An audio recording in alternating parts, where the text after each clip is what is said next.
Welcome to Fathers and Daughters, a podcast where we discuss important topics and current issues from a biblical perspective that are relative to fathers and daughters. Please subscribe and email us at fdpodcast@yahoo.com with questions or episode topic suggestions. Good morning. Hi. How are you? I'm tired. Yeah, again? Yeah. That's what you said last time we recorded. I know. I'm tired all the time. Happy Friday. It's Friday morning today. It's Friday. And you're off work? No. You were supposed to go to work. No. You have work to do. Yeah. Well, today is my day off. But I always end up working anyways because I'm a workaholic.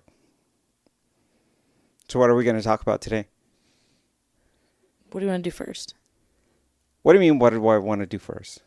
Do you want to debrief your trip to Belize? Well, I think I would like to do an episode to debrief my trip to Belize. That's what I just asked you. But last time we recorded, we said our next episode was going to be talking about this article. They can go in whatever order. But I don't know. I think those can be two separate episodes. Okay. Let's do the article. Oh my gosh. Okay. Right now. Because we promised our listeners that we would do the article. I know. You just asked me what I wanted to do. And then our next one will be a debrief of Belize. Oh my gosh. Okay. So we haven't recorded in a while, right? A couple weeks. Because I was gone all last week. I was in Belize on a mission trip. And that was awesome. So I just want to share a little bit about that. But we won't do that right now. Right? You asked me what I want to do. I know. I'm just... But you came in with your own agenda, so... I know, but I'm just putting it out there. So why ask? All right, but we're not going to talk about that today. Okay. But it was awesome, by the way. We had a great time. I'm really glad. We did a lot of good work. I ate a lot of good food. It was exhausting. But we're not going to talk about that. Next time. Stop yawning. I do what I want. Okay, so I spoke to an old friend this week. Old friend. Yeah, her name is Araceli. And I used to work with her when I worked for the California Department of Justice back in, I think, 2002 through 2004. And she was my coworker. And we connected and bonded. And we became really good friends because we both hated our boss. Our boss was a tyrant. And we just made work enjoyable by enjoying each other's company. Each other's company, and she just became a really good friend. And we've stayed friends throughout the years. And I texted with her yesterday, and she said that she really enjoys listening to our podcast. Dope. And she believes that you are a very mature, good, young woman. Oh, thank you. That's very sweet. Yeah. That's very nice. Thank you. So I didn't even know she listened, so that's kind of cool. That's dope. All right, so the article we're going to talk about today is the 15 things. Quit yawning. I do what I want. Okay? The 15 things all dads and daughters should know. I will yawn, and you need to learn how to speak. It's fine. Las 15 cosas que todos los padres y hijas and how slow you're talking right now. If you're actually going to pull the Spanish card and do it in Spanish, at least do it quickly. You were so slow. I had to think about that. I know you did. I know. I was talking to a friend this last week, and we were talking about being bilingual. And, some people, when they grow up with the language as their primary language, a lot of what they do and what they think and how they live is in that language. But for me, it's different. My primary language now with everything that I do is English. Mm-hmm. And even though sometimes I still struggle with some words in grammar, I sleep or I dream in English. I pray in English. I think in English. My whole life is in English. So when I need to revert back to Spanish, it requires a little bit of processing and thinking. Some tending to. Yeah. The only thing that I still do in Spanish is count in silence. Really? Yeah. So when I count currency, is always in Spanish. Oh, that's so weird. Like 1, 2, 3, 4, 5, 6, 7, like flipping bills. I don't know why. But everything else is in English. What about your alphabet? English. Like when I, like in like your when mind. You sound when them you out, yeah. Sound them out, or when you're thinking in your head, when you're thinking about the alphabet in your head. Yeah. English. Everything. Oh, that's cool. Everything. Yeah, weird. Yeah, that's so weird. Is it just when you count currency, or is it when, like, you just count in general? No, it's just when. What do you mean when I count in general? Like, if I gave you a bag of apples and said, "Here, count these," would you count them in English? If I'm counting in your head. If I'm counting in my head, it's in Spanish. If I'm counting out loud, it's in English. Super weird. Yeah, super weird. When I came to school in the United States, I knew I had to adapt, and if I didn't adapt, I was gonna struggle. So I think I changed my mind, and everything became English. Yeah. I had to make sure that everything became English because I had to thrive in a new country with a new language. And also because the Spanish that I knew coming here was very basic. I just went to elementary school in Mexico. So what you learn during that time is very basic, very elementary. Sure, it's your fundamentals. The fundamentals. Like I was and still sometimes, I'm a very bad speller in English.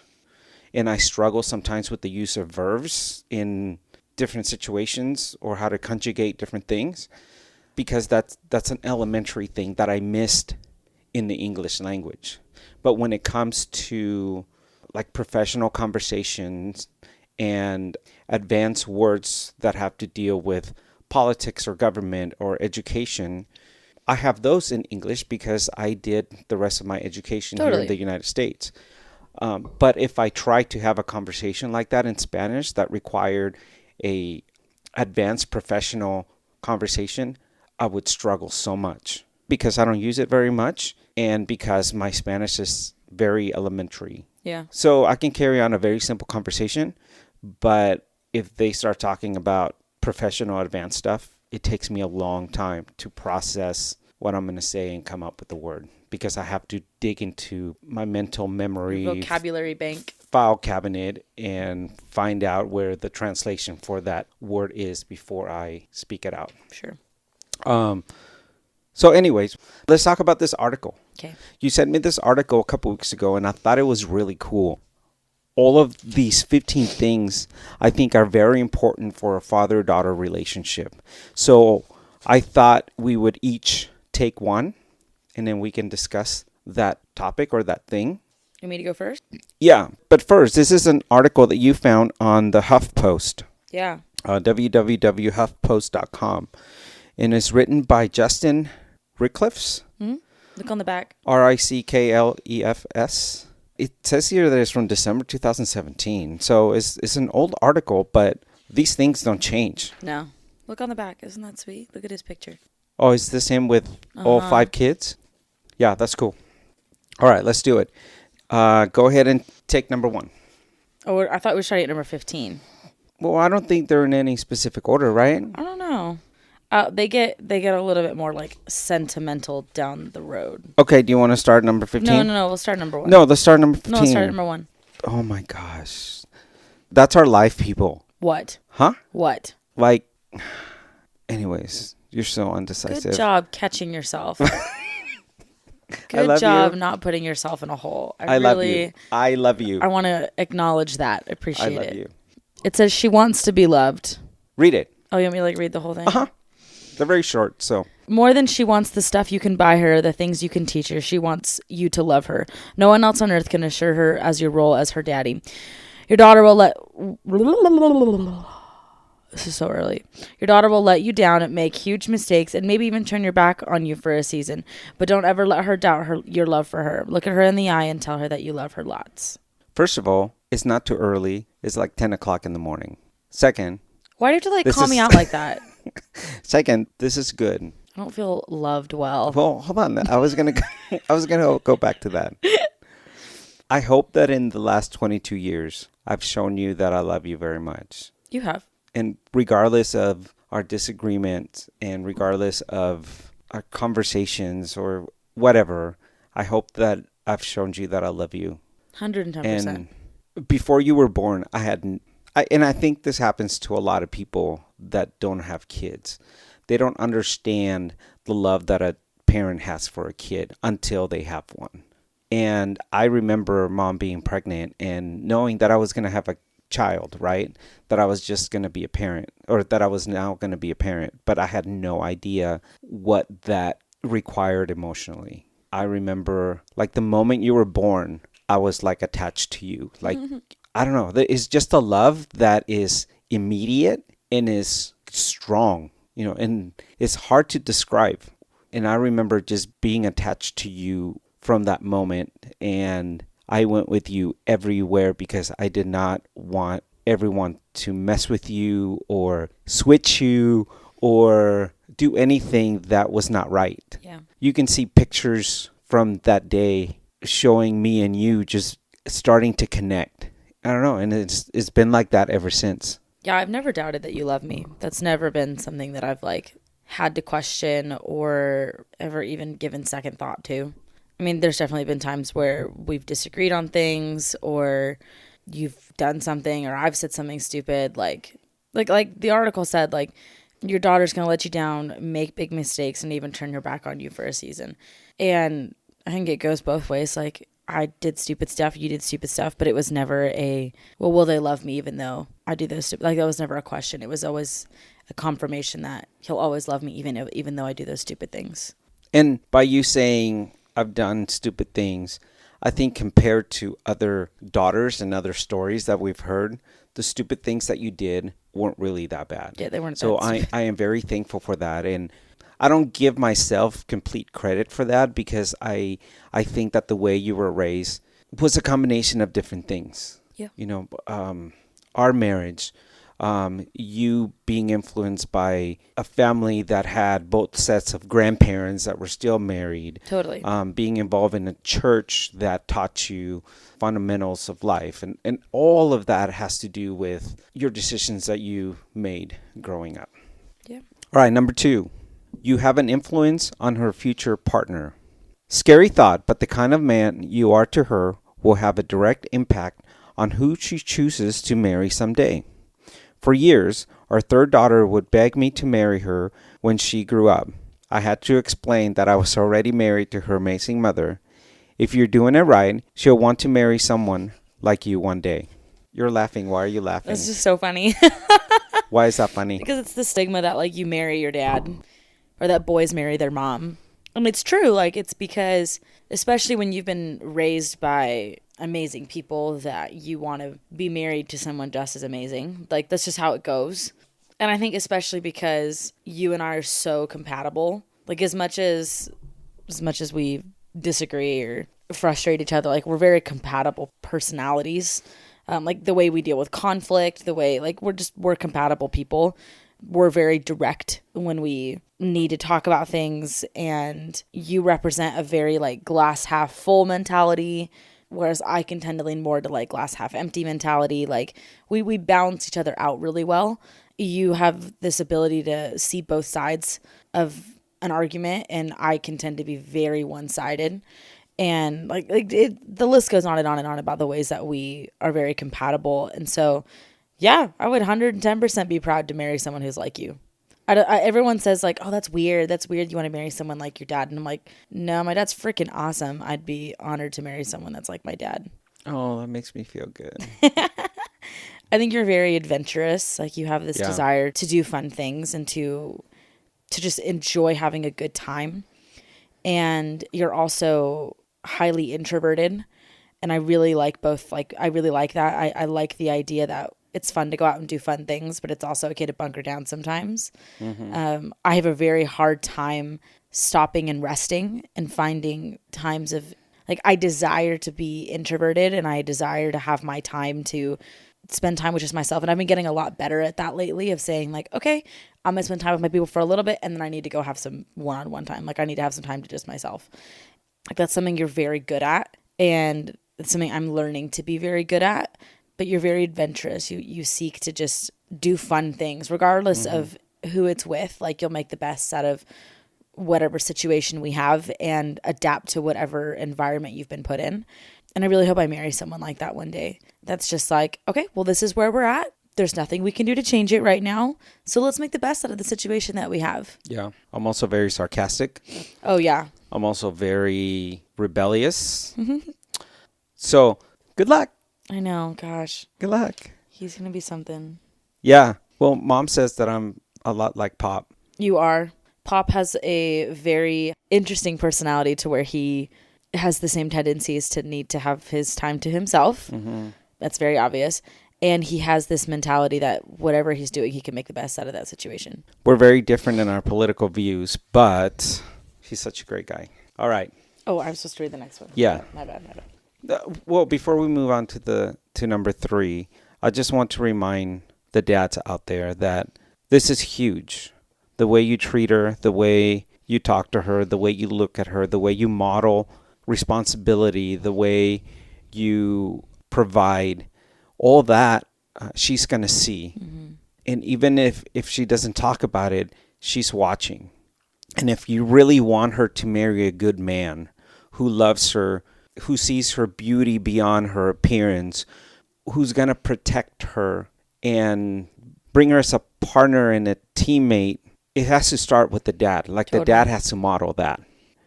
The way you talk about money, the way you spend money, the way you talk about other people, the way you treat other people, like she's watching. Yeah. Sorry, I'm a spender. Mom's a spender too. But you're growing up to be a little bit more disciplined in that.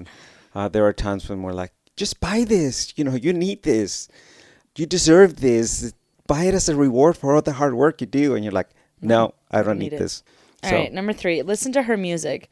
When my girls are in the car, you'll be able to catch us rocking out to the following Pandora stations. That's how you know this article's old. Taylor Swift, One Direction, Cody Simpson, Kids Bop Radio, Katy Perry, you get the point. No stations, not stations I listen to on my own, with one exception. I do love Taylor Swift. When it lightens them up, it lightens me up. This was never an issue. No, this was never an issue for us. This was never an area of like, we need to figure this out of music or whatever, because we always listen to the same music. And we always had a wide variety of music that we were listening to. I'm learning that in some of the new relationships that I'm in right now, is that I have a very unique range of liking music. Yeah. Most people that I hang out with like a certain genre or a certain type, and I'm like, put on throwbacks, throw on country, throw on electric, throw on house, throw on 90s, I'm like, just throw it on. Like, why not? I've dipped my toe into a little bit of everything music wise. And I think you have too. And that was never an issue with us. But for dads that are out there that are struggling with this, because some of the music that's on the radio now is a little bit more controversial than it used to be. I heard a story a few weeks ago about a girl who, she goes, every time I get into the car with my dad, it's always what he wants to listen to. And she was talking about him wanting to listen to like old rock music. And I was like, well, have you tried listening to some old rock music? Well, no, it's just in the car when I get in. I was like, well, maybe you should find something that you like, or compromise. If you both don't like each other's music, then find something else to listen to in the car. Find a podcast, find a sports station, find talk radio, like find something that you can agree on. But start that conversation. Yeah. Talk about it. And find something that's going to help you connect. I am starting to struggle a little bit nowadays because I'm starting to do a lot less gigs. And I don't feel like I'm keeping up with the new music as much as I help you keep up with new music. as much as I used to like 5-10 years ago. And there are many times when you're like, Dad, have you listened to the song? I'm like, no. But we have a joint Spotify account, and I have a playlist that I just titled New, that I just add new music on there that I find that I like, that you go into and just find and listen to, because I'll just put good new music aside. Yeah. And it works. One of our first episodes was titled Music, where we talked about how important music is for a father-daughter relationship and how important it was for us and the impact that it had in our lives. So go back and listen to that. Number 4, she is watching how you treat her mom. Ooh, that's a good one. Yeah, it is. If you take one thing out of this entire list, make it this. One of the best things you can do for your daughter is to love her mom well. It's easy to be child-centered, running from one kid activity to another. but fight for your marriage and make it a priority. Amen. The seasons of life when I lose focus on dating Brooke, and this is the author speaking, are also the same seasons when our children have more issues. I don't think that's coincidental. Love your wife, make time to date her, take her on trips, and show your kids that she's a bigger priority than they are.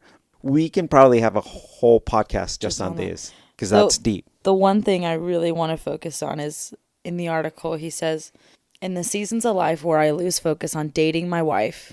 I love that he said he's dating his wife. I think that's so precious. It's not this like marriage is the end all be all. It's like, no, I'm dating her forever. I'm just committed to dating just her forever. And I love that. I think too many times married couples fall back on the resting notion to say, oh, well, we're married, so like he can't go anywhere, or she can't go anywhere, or he can't do anything else, she can't do anything else. It's like, yeah, you're right. Like that is the commitment you made, but that doesn't mean you should stop working on it. Like that's what our whole last sermon series was about at our church, was what your like non-negotiables for love should be. And the one this past week was that love works hard. I think this is a really prime example of that. Yeah.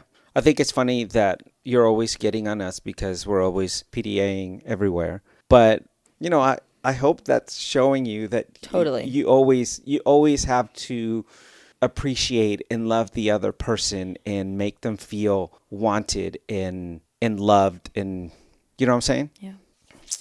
I am so glad that Mom and I worked out a lot of our issues before you got into that teenage age. I think for us it was important that we realized that we could not live without the other before you got to that age, because I feel like we kept you from experiencing a lot of stupid stuff that marriages go through. Totally. Yeah, that's a big one. All right. Don't shrink back as she grows up. Our oldest is almost 11 and we've hit the dreaded teenage years. But I say bring them on. Dads who are further down the road than I regret not being more emotionally engaged with their teenage daughters. It will be awkward for all of us, but I'm leaning right into it. Periods, boyfriends, shaving armpits, Snapchat, whatever it is. My girls won't know any different than their dad being every bit as engaged when they were 15 as when they were 5. Don't disappear when the emotions and bodies start changing. I really enjoyed you as a teenager. I didn't enjoy me as a teenager. Really? Were your teenage years hard for you? They were hard because I made them hard on myself. Okay. I was just struggling to find something, and for the longest time, I didn't realize that like that thing that I kept looking for and needed to dive deeper into was just my relationship with Christ. Like I was trying to find it in a lot of other places, and in boys, in friendships, in social media, and I just kind of came to a place, and sadly it was when I graduated high school that I was like, dang, that thing that I kept looking for was my relationship with God. And I just didn't lean into that when I was in high school. And I was especially as a young, very determined young woman, I carry a lot of strong female characteristics in myself. And so to a lot of people, I came off as very aggressive and very assertive, which as an adult, when you use correctly, can be very powerful and very healthy. I just didn't use them that way. And so I got a lot of feedback from people saying that I wasn't kind, that I wasn't caring, that I was very aggressive and hostile. Like people would give me that feedback, and it was super hurtful to hear that I was being experienced that way. And that's still something I fight as an adult, but in high school it was just way worse because I was super unsure of myself. And as an adult, now that I've kind of found who I know God's called me to be, I feel a little bit more confident in how I present myself to other people now. Well, and you were always more mentally mature than kids your age. So I think as you socialize with and did things with kids your age in high school, the way you guys saw things and thought about things never really matched. Yeah. I never saw that about you, probably because we really knew where your heart was. You were always assertive, and you were always you didn't put up with like crap that other teenagers put up with or do. So to them, you probably seem one way, but we knew who you were. I was telling a friend this last week that I really enjoyed you as a teenager because you were always responsible, and we never had to remind you to do your homework. That was never an issue. We never had to wake you up to go to school. You knew what was expected of you. because we set those expectations, and you just did it. So as a parent, it was fun parenting you as a teenager. And most of that just comes from being super insecure when I was in high school. Like, I carried all of this, like, powerful women vibes as a teenager, but I had no idea how to use it and how to be healthy in it. And so I was super unhealthy and I was super insecure as a teenager, and that created so many problems. Yeah. I just reacted out, and I acted out with people because I was insecure about who I was. But, yeah. Okay, go. All right, number 6. Teach her how to do a real push-up. I won't be mistaken for Billy Blanks. I don't know who Billy Blanks is, but we take health and wellness seriously at our house. My girls aren't wimps. They know how to do real push-ups. They play sports hard. They think throwing like a girl is a compliment, not an insult. They bring it. And more than the physical toughness, we're raising mentally tough girls, like their mama. In a world where femininity gets assigned far too often to princess dresses and fairy tales, my girls are tough as nails. I think more than anything, this article has to say that this is a very, like, worldly view on a idea that women have to be dainty, or that femininity is weak in some way. Going back to what I said about the last point, like, I knew the capacity that I had, and it was in high school that I learned what being powerful was and how to use it, sometimes in a really good way. Like, I was leading clubs and making public speeches and playing softball and doing what the world would consider like tough girl things, because you guys raised me that just because you're a girl doesn't mean you can't do big things. Yeah. Like, one of the biggest things I did when I was in high school was I spoke at, like, the 8th grade parent night. I was the student speaker for that, which is really cool. I went to a really, really big high school, so to be picked to do something like that was really legit. It was literally me and the ASB president got to speak at this 8th grade parent night in front of like 8,000 people or something crazy like that. It was insane. And I remember getting up there and being like super nervous and embarrassed. And I remember getting a text message from you and Mom and just being like, hey, you're going to kill it. You're absolutely going to kill it. Don't stress about it. You know your power. You know your worth. Kill it. I was just never raised that girls can't do what boys can do. So I grew up with a brother, and then I grew up with 2 boy cousins who were very close in age to me. And they always played baseball or football or something like that. And I was always out there playing with them, playing sports, doing powerful things. But there's also nothing wrong with playing princess dress up. Sure. One of our favorite games while you were growing up was Pretty Pretty Princess. Pretty Pretty Princess. And there's nothing wrong with that. With your cousins, having pop as a big influence in your life, and being my daughter, I think exposed you to a lot of quote unquote tough things that some girls never get to experience. Like, I took you shooting many times. Yeah.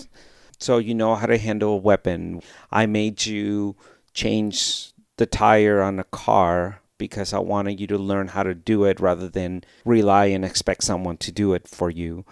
You were in front of the microphone at an early age because we were doing our DJ gigs, and you learn not to be afraid of speaking in public. So I think doing things like that are going to push a girl to learn to be confident, I think those are very important.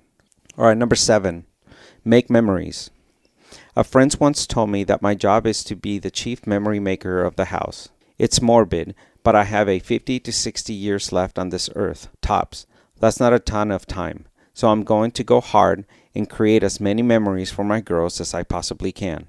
We celebrate big things like a 10-year-old trip, but we also take the little things seriously. Family movie nights on Friday nights, big breakfasts Saturdays, hikes after church. It doesn't have to be expensive or elaborate, but it does have to be intentional. Fill up your daughter's emotional journey with memories of being with her dad. Yeah. I think we did a lot of that. I think we did too. Disneyland really helped.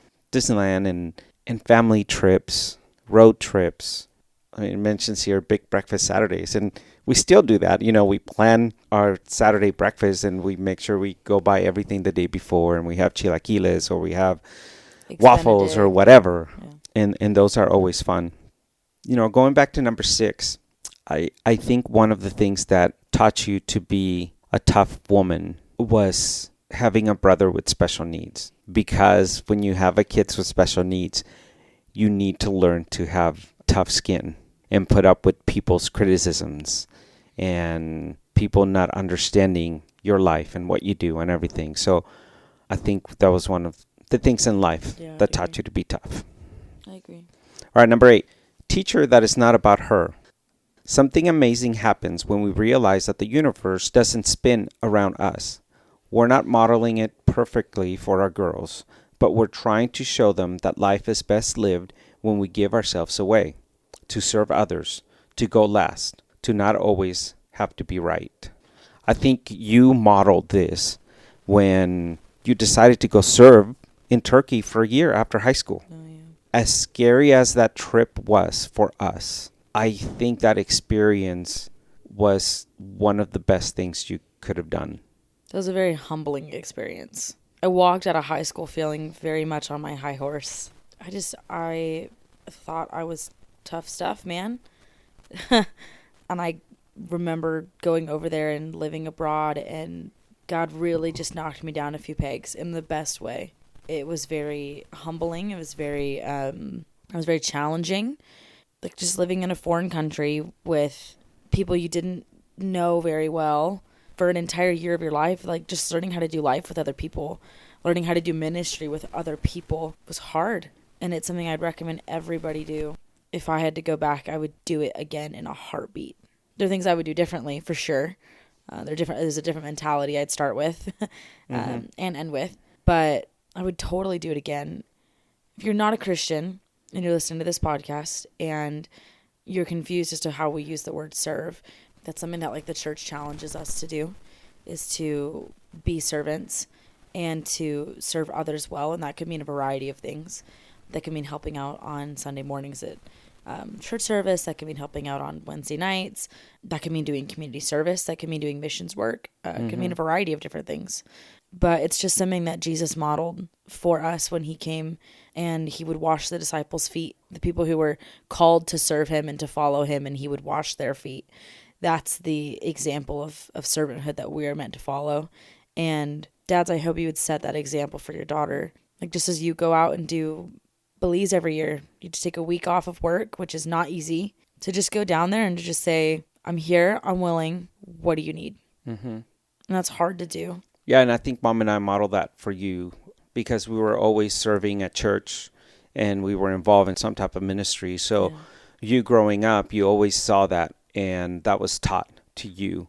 And as soon as you got to an age where you could serve, you were always involved in stuff, knowing that there was always a part of us that we could give. Number 9, show up to her events. As dads of young daughters, most of us are building careers at the same time, so it's not possible every single time, but make the effort to get to her stuff, even if it's not your favorite stuff.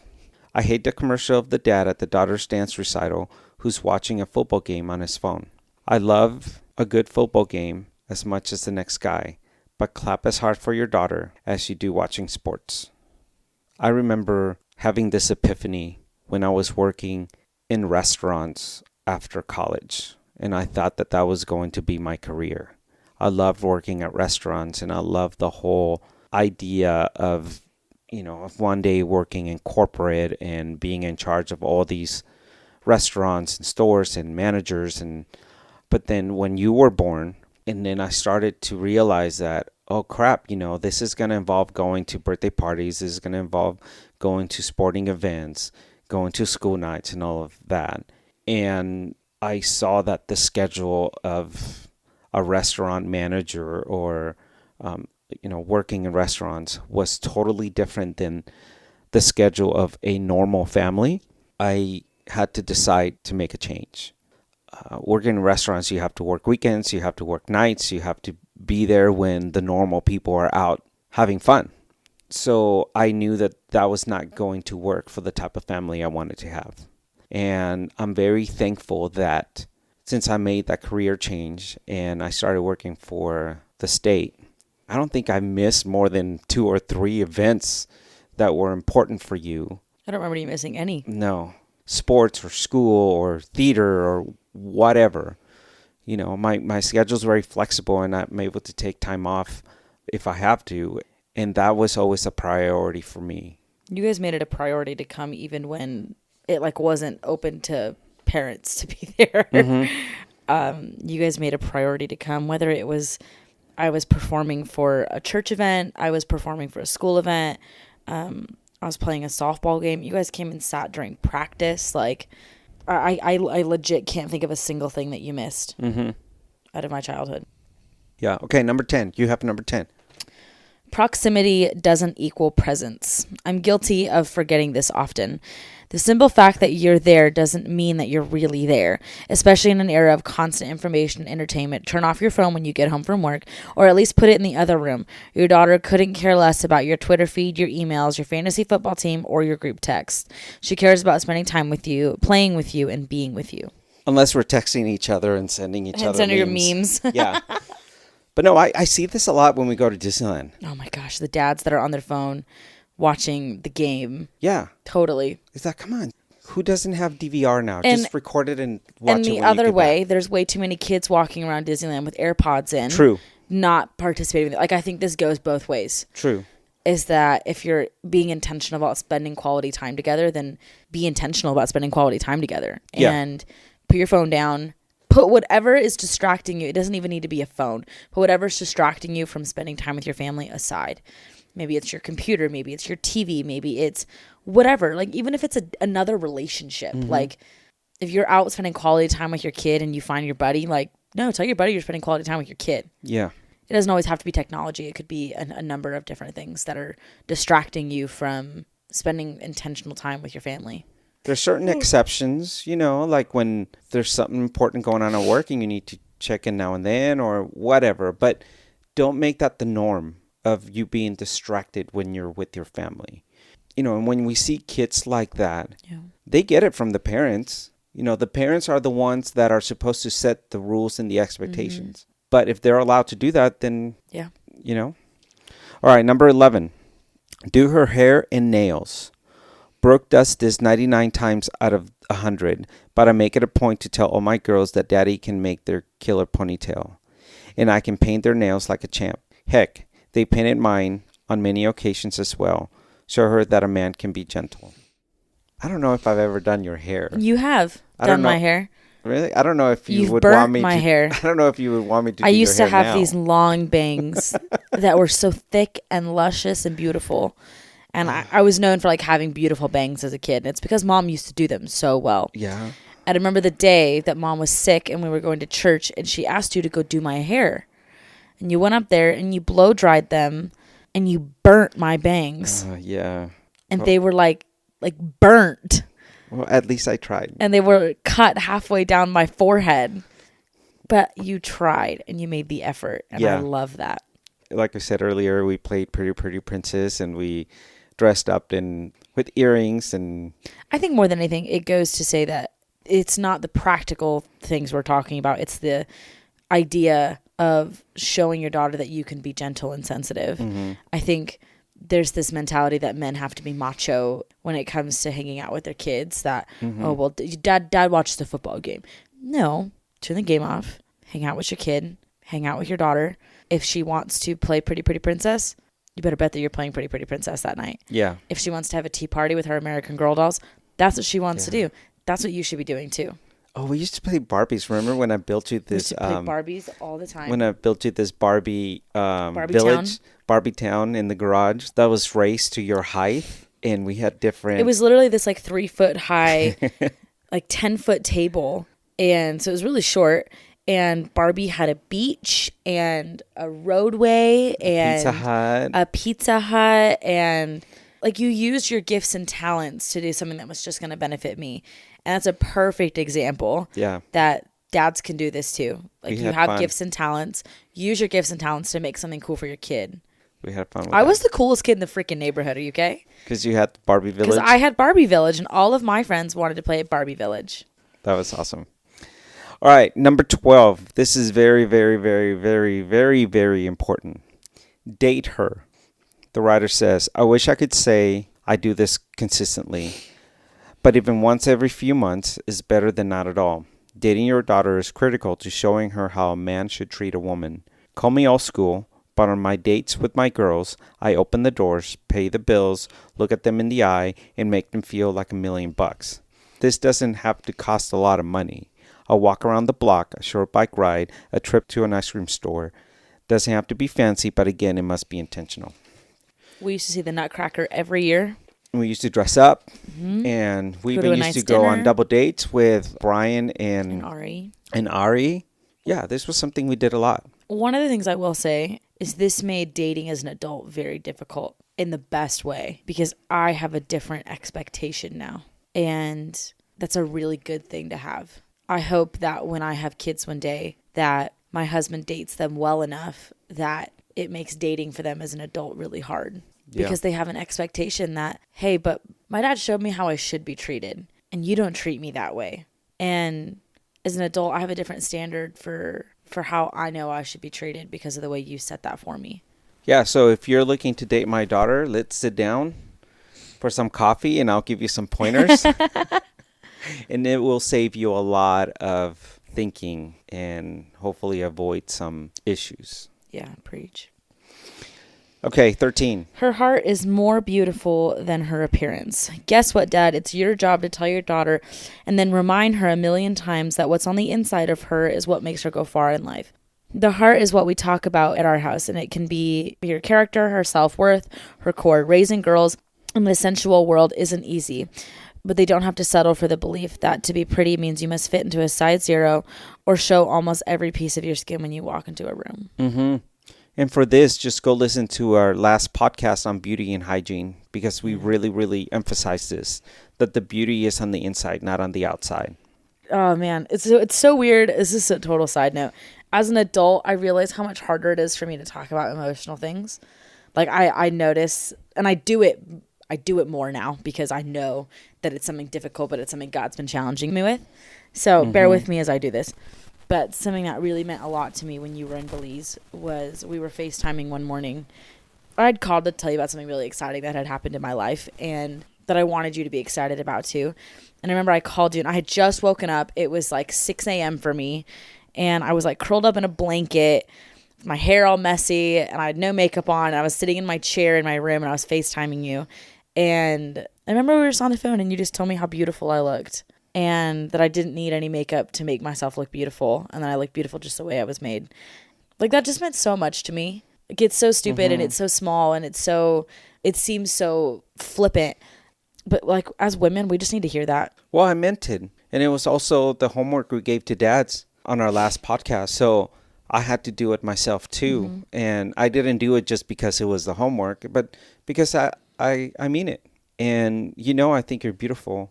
You're wearing makeup or not, or I don't know. You just have a very beautiful heart, and I love that. Thanks.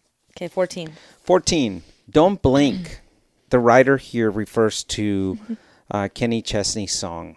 This is a song that I already loved, and I typed out the lyrics. And I'm not going to read the lyrics, but it pretty much is a story of, a dad that's seeing his little girl grow up so fast, and he's telling us to enjoy every moment because time goes by so fast. Yeah. And don't blink, because before you know it, she's going to be grown up. And it's true. It just seems like a couple weeks ago when we were at the hospital with you and I was crapping my pants. It was 22 years ago. I was crapping my pants because I had no idea what being a dad was like. I was so scared and afraid of the new responsibility and the tornado of a human you were raising. Oh my gosh, it was a weird time. And before we knew it, here we are 22 years ago. 22 years. So it's crazy. So enjoy every single moment. Every single moment. Yeah. And with that, number 15, which is... I think you should read number 15. Number 15. Will you forgive me? I forget 1 to 14 more than I would like to admit. I'm doing my best. You are too. But when I blow it, when I hurt her feelings, and when my intentions were better than my actions, I'm learning to ask her for forgiveness. Not a simple apology, but a sincere plea for forgiveness. Model being a dad who gets down on her level and admits that you don't always have it all together. she'll forgive you for that.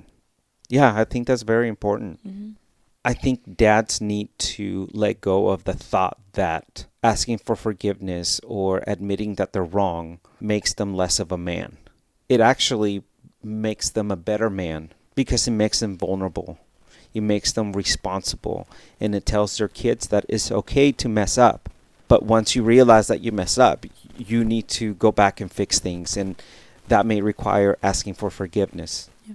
For you and for other girls, how important is that to hear that from your father? Oh, it's huge. Especially being a very non-emotional person. I think it's huge to think about and comprehend this idea that that's one of the rawest places you can be, is to have admitted you're wrong and having to ask for an apology, especially for someone who doesn't like apologizing or doesn't like being wrong. Seeing it from someone who you love, adore, and respect do it makes it easier to do it yourself. So if you're raising a strong, independent-minded tornado of a human being as a daughter, you are what has to set the example of what real and true forgiveness is supposed to look like. Asking for it and receiving it on both ends. If you get into a fight with your wife or with your friend and you're being petty and rude and not accepting forgiveness, that's how she's going to receive that too. That's what she's going to end up doing for herself. But if you accept forgiveness and move on, and you give forgiveness and move on, she's going to see that and going to follow that too. Well, I also think that by doing that, we're modeling what we should, or how we should behave in front of Jesus Christ. Totally. With humility, with asking for forgiveness if we mess up. And the more we do that with our own kids, the more our kids are going to learn to do that with their Heavenly Father. So, all right. That was a good list. That was a really good list. I don't have any games for you today. I think this was a serious topic that was brought up 15 very important things. I think our listeners should go back and analyze their relationship with their daughter based on these 15 things. And if you have to fix or tweak something to make your relationship with your daughter better, then do it. Amen. Man up and do it. Yeah. So on the next episode, I want to talk a little bit about my Belize trip, because I want to encourage other men to join us next year. So we'll talk a little bit more about that. Maybe you can ask me some questions, from your point of view, and we'll do that. Totally? Totally. All right. Well, you have a good week. Peace. We'll see you next time. Thank you for listening to the Fathers and Daughters podcast, a Musket Entertainment production. For questions, comments, or topic ideas, email fdpodcast@yahoo.com. Please subscribe and tune in every week for new episodes.